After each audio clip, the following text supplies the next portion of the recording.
Riley. For my interview, I selected a leader from one of the organizations that I'm a part of. Her name's Ashton. She's super sweet and super kind, and I look up to her in her leadership style. She is really good with interpersonal relationships and building friendships. She dedicates her time to these people and really encourages them to build up their own leadership.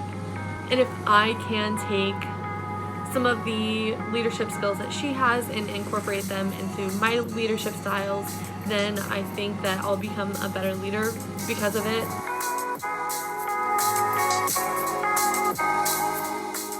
While conducting this interview with Ashton, I was really able to connect what she believed and her actions. Ashton is really awesome, and she is super knowledgeable about what it takes to be a leader. She is definitely using her actions to show that, as well as her words as she was explaining to me how she felt and what she thought a leader should be. It was really cool to match up what she was saying to what she does in real life with me and with other people in the organization that I'm a part of. Also, she was able to communicate these ideas in a similar fashion to the way that this course is designed. She was able to touch on some subjects that were mentioned in this class, and it was really neat to see how her views of leadership aligned with what we're taught in this class.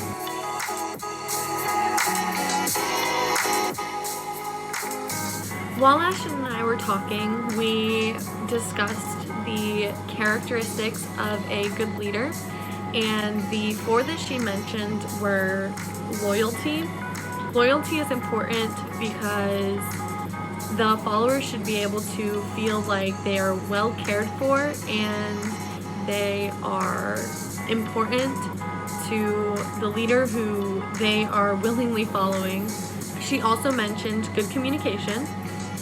Good communication is important because it allows the followers and leaders to build a relationship together. Good communication is vital to any healthy relationship because it creates a foundation for friendships and for other interpersonal relationships. Another characteristic that she mentioned was that the leader should be trustworthy.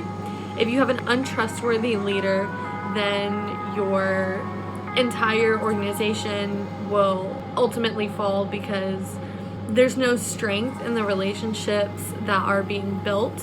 So it's based off of a weak foundation, and I think that it ultimately leads people to be more sneaky and like sketchy and go behind your back and do things their own way instead of trusting the process and following the leader and their opinions and their values and ultimately their decisions.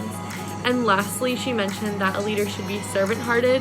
She believes that a leader should have others' interests in mind before their own and doing what's best for the organization and not just for themselves, because these people are the building blocks of the organization. They're the ones who are doing the small tasks that ultimately lead to a larger goal. And if you're not willing to serve these people, then the likelihood of them wanting to serve you back is minimal.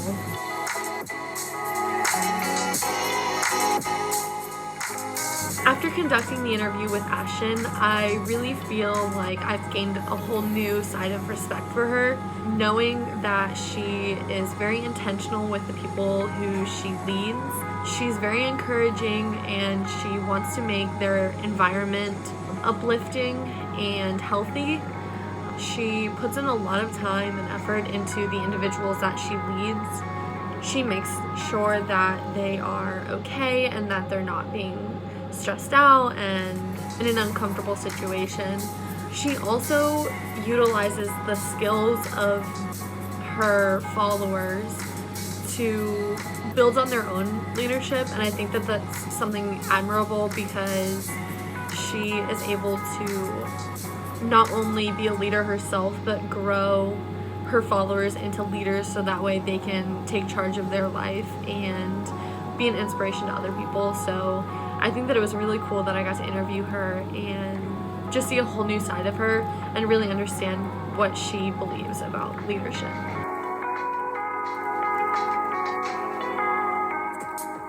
Lastly, Ashton made a few statements that really impacted the way that I view leadership and how I can utilize it like on a more practical level. The first statement that she made was, a leader really knows how to communicate. And I think that this goes back to her talking about how good communication is vital to a good leader.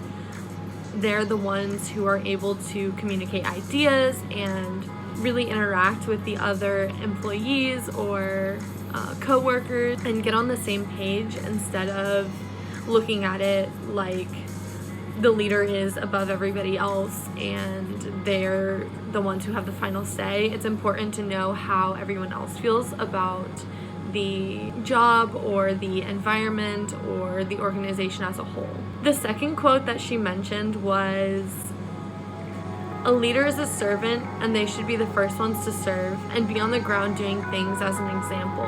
And this goes back to what she said about a leader being servant-hearted. She was very intentional about mentioning the servant-hearted characteristic of a leader because it goes in tune with who she is. I know for a fact that she's extremely servant-hearted. She's giving to others because she knows how impactful it is to be served.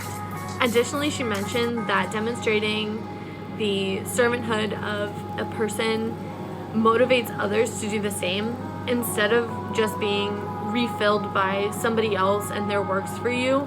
It opens up doors for you to be able to pour out into other people and serve them. And the last statement she made is that this should be a natural feeling and it shouldn't be a fake thing. Having these characteristics is important that it come naturally so it's not deemed as fake or just trying to fill a position that you're not meant for. Being real and genuine is extremely important so that your followers know who they're following.